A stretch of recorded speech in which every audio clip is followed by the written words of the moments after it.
was from the beginning, which we have heard, which we have seen with our eyes, which we have looked upon, and our hands have touched, the word of life.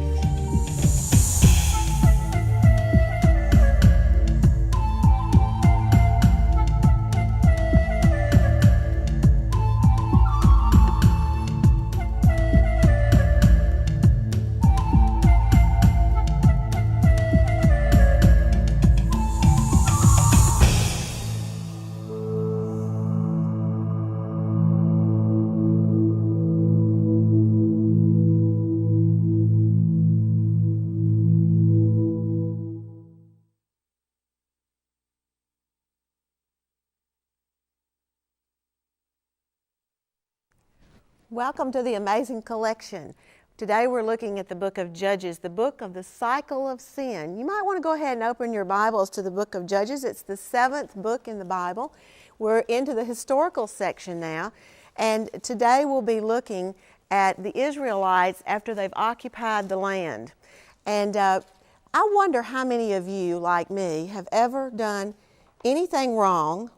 Now, that's not the question. That's part A. I know the answer to that.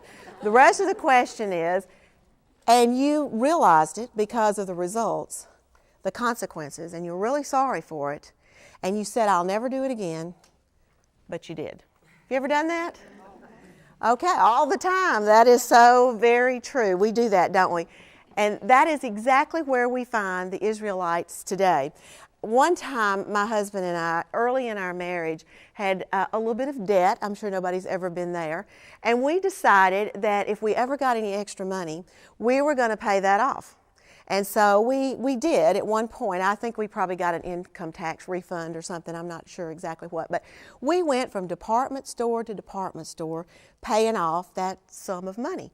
And we were so proud of ourselves. And when we went to the last department store and paid that last bill, it was like, wow, what a great feeling. We are debt-free. Can you imagine? And we go down the escalator, and what do you think we ran smack dab into? The sale of the year. The sale you can't pass up. You just couldn't pass it up. And how do you think we bought those items? We'd already spent all of our money paying off our debt. So we just went back in debt again. Have you ever done anything crazy like that? Well, the Israelites have done that with sin. They are continually finding themselves in a mess. Judges is about a group of people who do what they deem right in their own eyes, regardless of what God has said. And we're going to see a lot of similarities today to us and to Judges. Now, Judges is going to show us that it's a pretty colorful book. And it really shows man at his worst, unfortunately. But it's a book of hope and encouragement as well. Because over and over again, we see what a forgiving, loving God we have. We see that no matter how many times we fall, and how many times we sin, and how many times we walk away from God, that He is so faithful. He always hears the repentive cries of His children. And He always, always listens and forgives. That's what Judges is about, and I want you to not miss that as we look at some of these escapades that are going on today. Now, it's believed that Samuel wrote the book. This is according to the Talmud, and the main characters are going to be different judges, but we're going to look at 3 specifically today. They're the most well-known, and that would be Deborah and Gideon and Samson.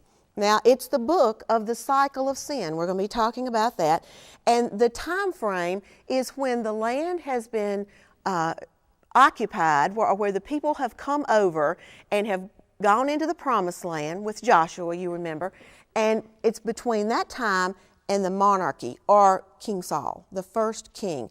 It takes place between 1380 and 1050 BC, and it covers about 330 years. Now, one thing you're going to want to know is that some of the things that are going on in the book of Judges are simultaneous. In other words, there's not a judge always, and that cycle ends, and then another judge, and that way. It's not exactly chronological. It's sort of mixed up. And so when one thing is happening in one part of the country, there's probably something else going on in another part of the country. Now, it takes place in Canaan. It was once Canaan, now it's Israel.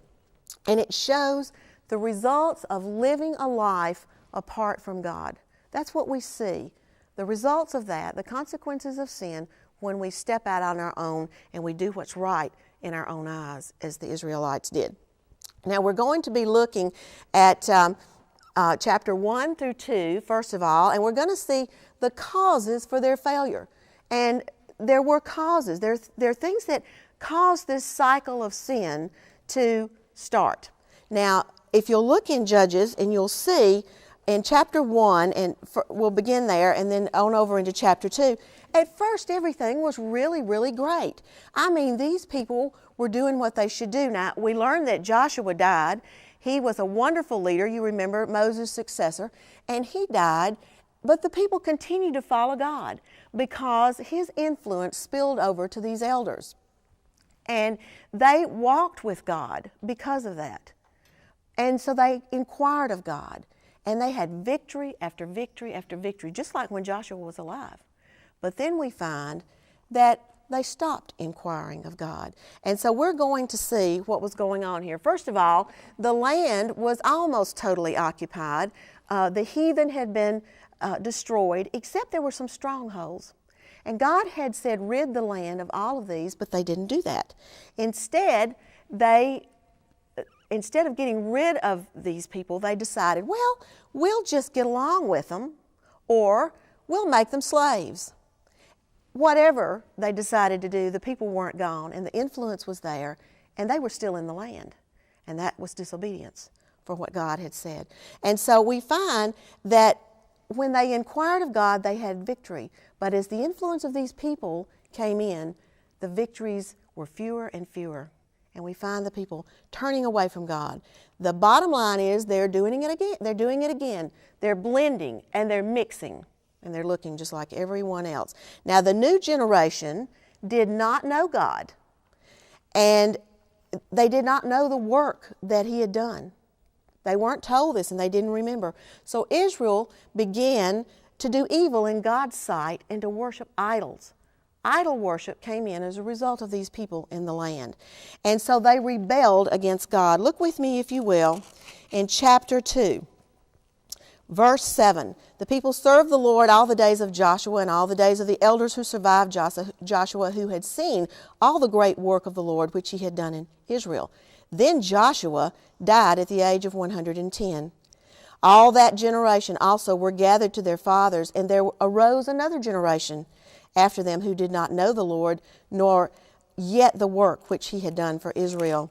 Then the sons of Israel did evil in the sight of the Lord and served the Baals, and they forsook the Lord who had brought them out of the land of Egypt. So they turned their back on God. And verse 14 tells us that the anger of the Lord burned against Israel, and that he gave them into the hands of these foreign nations. He allowed these nations to stay in the land, 5 of them exactly. We're told to test Israel. And so God allowed the enemy to come in and to oppress. And that's what began to happen. Israel forgot God because things were going great for them. And then they rebelled against him. And then God rejected them. And then they repented. Oh, they cried out. And then God heard them and he rescued them. And he rescued them by way of a rescuer who was a judge. And then there was rest. And then they repeated it. That went on and on. There are 7 cycles of sin in the book of Judges. Now, these judges that God raised up were ordinary people. They were ordinary men, and there's a woman involved here who God changed into extraordinary vessels for himself. We're going to see that. We're going to look at 3 of them. Now, judges were military and political leaders. They were, as I said, ordinary people turned into extraordinary people. Judges in the Hebrew language means ruler, deliverer, savior. They delivered and they liberated. Now, we're going to look at the different cycles of sin with 3 of these judges. So look with me now all the way over to chapter 3. We're going to look chapter 3 through 16. The Israelites rebelled, and then God rejected, and then they repented, then God rescued, and then there was rest, and they repeated it. Remember that. Now, there were 3 judges that stand out, and we know them very well, and that is Deborah, Gideon, and Samson. Deborah is a woman, and she is a heroine in a land that needed hope. They were in wartime, and this is incredibly unusual, very, very rare for God to put a woman in this position. In fact, she is the only woman in all of Scripture to hold this type of position. You know, this was a man's world at that time. And it says that she held court under a tree, and all of the sons of Israel came to her for judgment. What an incredible thing to happen. Before Deborah, there had been 3 judges who had come into the land, but after each one died, the cycle repeated. Their influence went away, and the cycle of sin repeated. And now Deborah came on the scene. Before we go any further, I want you to hear the story of a precious young woman who is also a very talented musician. You're going to be able to hear her musical talent today. But her name is Megan Coffey, and Megan has a story about the cycle of sin in her life. I'm the oldest of 4 kids, and the only brother that I have, Brett, he has Down syndrome. He was born when I was 6 and a half, so he added a bit of drama to our already very rowdy and interesting family. Even as a young kid, I had a penchant for very imaginative stories, and I also would say that even at a young age, I was very discontent with myself. I can remember being 6 or so, and I would be, if I ever were approaching a mirror or I knew a mirror was coming up, I would always think to myself, I'm going to look really fast and see who I really am, as if I could look at myself as other people saw me, even young. Like I didn't like who I was. So in 91, when I was 13, when I turned 13, my mother died. 13 days after the baby that she was carrying, my brother Brendan was stillborn. He was born stillborn, and then she died 13 days later.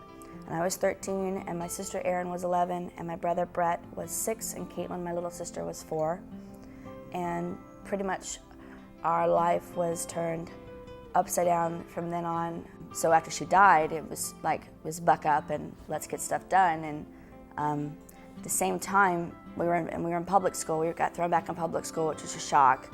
Plus trying to take care of my brothers and sisters and do laundry and cook dinner. And my sister and I, Erin, were only 8 months apart, and we had a very strong sense of, well, we've got to keep things the way they were going, and all these different things. The house needs to be clean, but there's only so much that a 13-year-old, 11-year-old can comprehend. Like, looking back, I think that was very unrealistic of us to try to do that. And so a lot of my rebellion came from, I wouldn't say it was rebellion really at first. Like, more it was just me not knowing how to deal with the pain of not having a mother and not having a father really. And so I just would leave, and I'm ashamed of that. Like, I really regret that I wasn't as helpful as I could have been as the years went on, because I was just shutting down emotionally. I started getting into drugs and alcohol, because on top of my mother's death I was doing a lot of the self-hatred stuff, and that's when the lying started. I guess the only way I can think about it now is, for me, the lying and things like that, where I could create something that I could control. At least I thought I could. Of course, now I know that lying only makes things worse. You can't control it because it gets out of hand. But at the time, for me, in my head, my life was so crazy. I didn't like who I was. I didn't like the situation I was in. I didn't like my father. It was messed up. So I would create little worlds with different groups of people, even. And I would go home and I'd be like, what did I do? I'm such a dork. God, I'm such a dork. And I would say, okay, all right, this time I won't do it again, I promise, swear. won't do that again. I'm very sorry. That was wrong of me. You know, God, please forgive me for that. And I'd go to sleep. The next day, wake up, and I'd do it all over again. It was pattern. It was habit. It was like alcoholic going to alcohol or something. It was a comforting thing. And like, I felt like, and then I would have really big lies. I would get one really big, ramped up, like 6 months worth of people involved in something. And I would go, and oh, I'm really sorry. So in May of '96, though, I was stoned and I was drunk, and I was driving out to my mother's grave, and I was sitting there at like 3 in the morning, just sobbing. I was so miserable. I had so many different plates spinning as far as like lies I was telling and jobs I was doing. I had like 3 different jobs to make money. And there was a big stone monument, a big cross right near where she was buried, all lit up in lights, and I was just furious. I was throwing things at that cross. I was so upset. I didn't want to see that, you know. But at the same time, like, I know now that God was just like, he was not giving up on me. He was pressing on me. Like, he was just speaking to my spirit. And I responded. I was just weeping, lying there, you know, missing my mother so much, wanting to talk to her so badly. And I ended up just hashing it out with God right there. And peace came over me. Like, he showed up in a huge way. And I felt like I was just lifted up and held and hugged. And right there, I say, that was when I really felt like I accepted Jesus into my heart. God has healed me in the way that I know I have worth and value. I don't need to control my surroundings anymore. My worth is in him, and my identity is in him. I don't have to create something to impress anyone because I already impress him, you know? I try to think about living my life, as cliche as it sounds, for an audience of one. So if I say anything, I'm like, well, all right, God knows about this, so I can't impress him anymore. He likes me a lot. I'm overwhelmed with where he's brought me and the things that he's taught me. As much as I railed against him and I was angry at him, and time after again I went back to that kind of old lover, that old idol in a sense of my lying. He still wooed me and he still pursued me, and that's huge to me because I wouldn't be where I am now. Talking to you. What a precious thing that Megan would be willing to share her story with us like that. And so many of us have stories of cycles of sin in our life. We're talking about Deborah, who is a woman that God has used and has pulled into service for a specific time and place in his plan. And when Deborah came on the scene, they had been oppressed for 20 years, and the Israelites were very frightened of them because they were well equipped and they had many, many chariots. And so when Deborah came on the scene, it was a wonderful relief to the people. And God gave her a message one day and told her that there was going to be victory. And she went to Barak, who was one of the generals in the army, and told him what God had said. But Barak sort of backed off and said, like we do sometimes, well, have you thought about this plan? You know how we try to alter what God wants us to do sometimes? So Barak told her that he would go if she would go with him. And so she said, I'll go with you, but you won't get the honor of this victory. It will go to another woman. And so another woman did receive the victory. You'll want to read that story because it's quite interesting. But the thing I want you to see about Deborah is how God delights in using women. So many times today, we listen to the lies that are out there as we're put down for being women, or we're told that we need to compete in a man's world, and yet God has made women so different and for such a different purpose. If we could just grasp that truth and hang on to it, because women are uniquely made to be uniquely used by God, and he does use us in very unique ways. I want us to understand that, and I want you to think about this. Are you a woman of God? There are battles raging, ladies, that only we can fight. The battles are in our homes, and the battlefront is in our neighborhoods, and the battles are in the schools and in the nation, and we have a place. God has a place for us if we do it the right way. He never said for us to do it as men, but to do it as women. But he's not looking necessarily for your ability, Because goodness knows, if he was looking for all of us to have great ability right then and there on our own, we'd think we wouldn't need him. He's looking for our availability. He makes us able. He equips us to do whatever it is he's called us to do. Now, there are opportunities for us. How available are you to do them? Are you willing to step out and do what he's asked you to do? It might be a difficult thing. Under Deborah, now, there was peace in the land. Think about this, ladies. 40 years, she brought peace to the land. You talk about influence. That lady had influence. And she was a busy lady. She was a wife, and she was a judge, and she was a prophetess. And that means that she was an inspired speaker, and that she was a declarer and an announcer. Now, we women can do that pretty well, can't we? We're pretty good at declaring and announcing, aren't we? We need to quit saying, I'm just a woman. I'm just a wife. I'm just a mother. I'm just a whatever. We are daughters of the King. And I mean, he's got work for us to do, and we need to be doing it, don't we? And sometimes we're just sitting back saying, I have no influence at all. Well, you do. While we're raising the next generation. And we have a very important job to do. So don't you forget that. And Judges, I think, shows us that with Deborah. Now, our next judge we find in chapter 6, and that's Gideon. Now, you probably know a little bit about Gideon. Probably what you know about him is the fleece. That's probably the thing that you really remember about Gideon. But remember, the 40 years of rest with Deborah. And now, when Gideon comes on the scene, the cycle has repeated itself again. And Gideon has been oppressed with all of the Israelites along with them for 7 years. And this time is the Midianites. Now these were a gang of folks. They were like bandits in the hills. It was sort of like how we hear about guerrilla warfare today. They would swoop down and take everything the Israelites had. And a lot of times they would wait until they brought in their crop. And as soon as that crop appeared, before it could be harvested, these Midianites would come out of the hills and take it all. And they'd take not only the crops, but also the flocks. And so they were living in caves. They were living in caves like animals. They were scared to death. And the day that Gideon comes on the scene, he's hiding out. He's in the wine press thrashing wheat. Because he knew if he thrashed it in the open, like you generally would do, that the Midianites would see him, and here they'd come. And they'd get it all.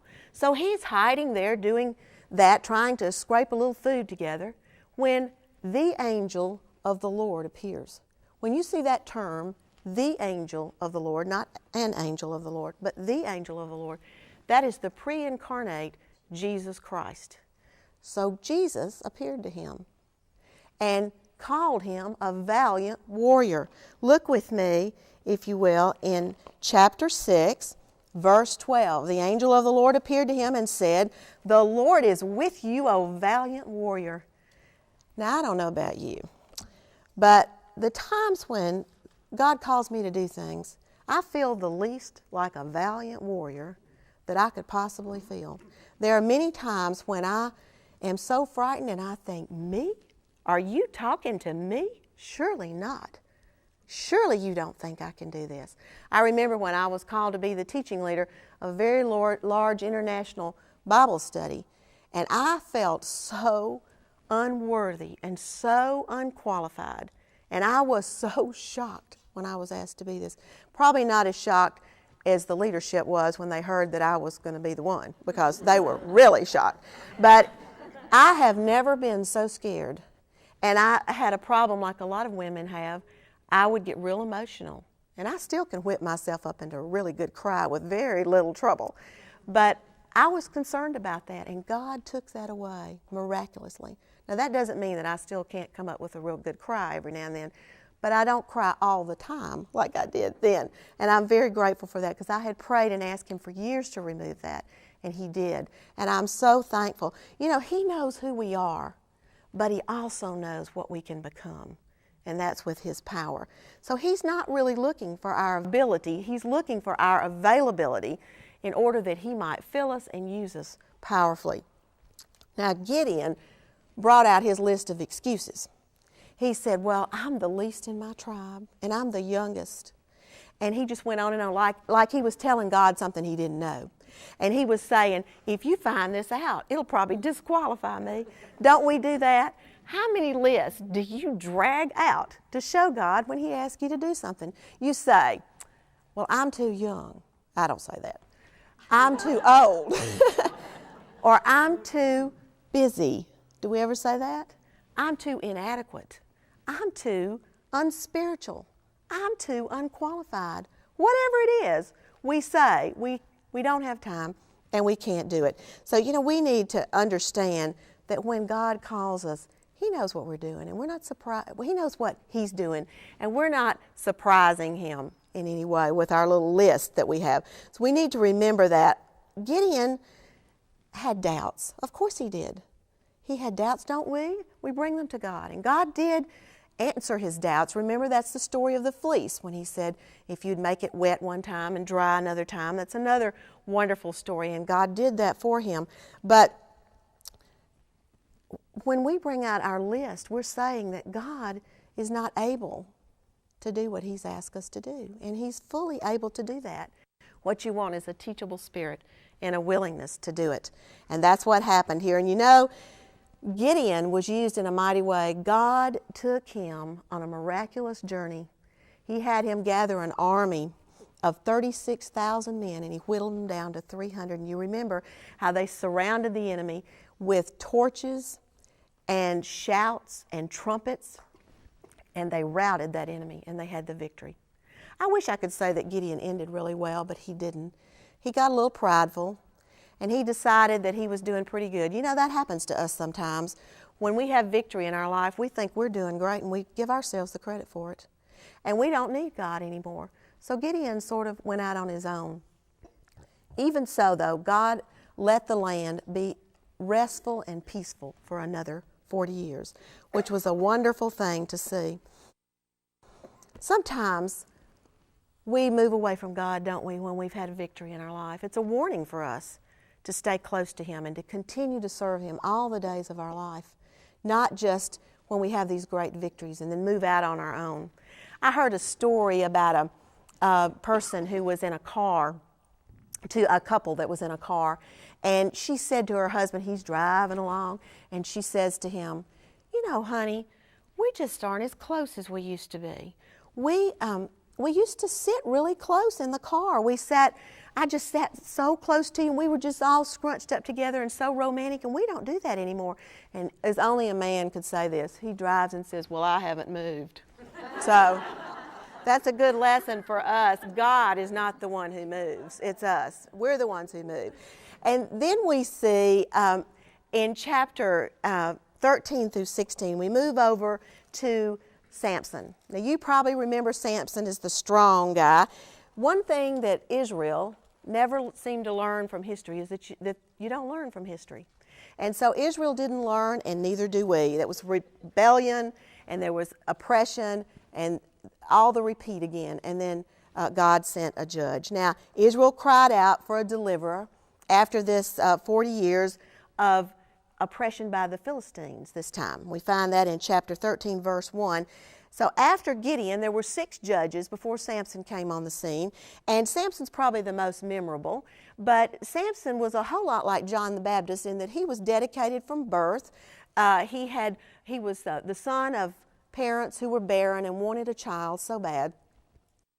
And an angel came and proclaimed his birth. And so he was raised and instructed by godly parents. They did everything I'm sure they could possibly do, and it was really a wonderful thing. He was blessed with great strength, but he misused his strength. He misused his blessings.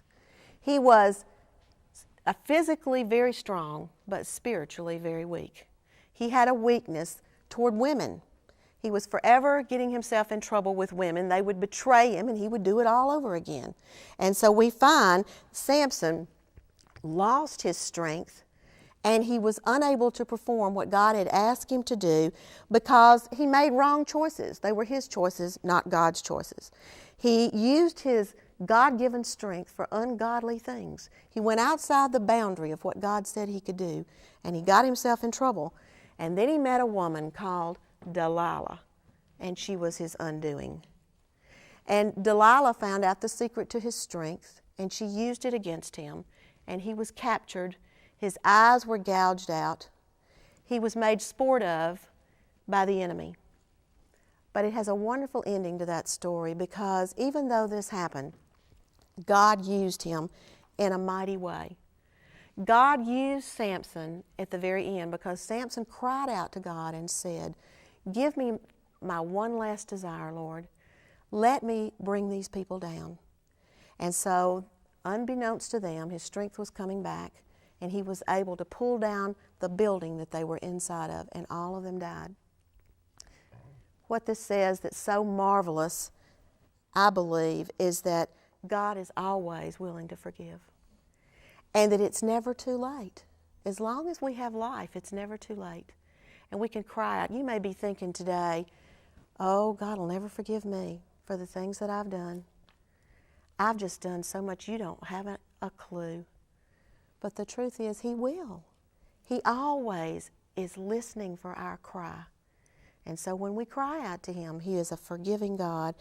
There's no end to His forgiveness. If you have failed Him in some way, you need to admit it and then get up and get busy, because He may have someone for you to encourage with your failure, and possibly even your own children. We need to admit this to our own children sometimes. You know, we need to just ask Him. There's stumbling blocks in our life like Samson had. We need to be aware of that and stay away from it. And then the third division that we're looking at today is the consequences of failure, and that's in chapter 17 through 21. This is a hard read, ladies. It really is. This is a sad time. This is when there was no king in Israel, and every man did what was right in his own eyes. Wicked behavior shows the depravity of mankind without God. But it's about people who decided to take matters in their own hands and do what was right in their own eyes. Now, it sounds a little familiar, doesn't it? A lot like picking up today's newspaper or looking at the television. Now, I want to close with a principle that is so true, because we have such a responsibility as women, and that is that godliness of the previous generation does not guarantee godliness of the present one. So we, as wives and mothers with a great deal of influence, need to get busy doing whatever we need to do to see that we don't forget who God is and what He's done. Thank you.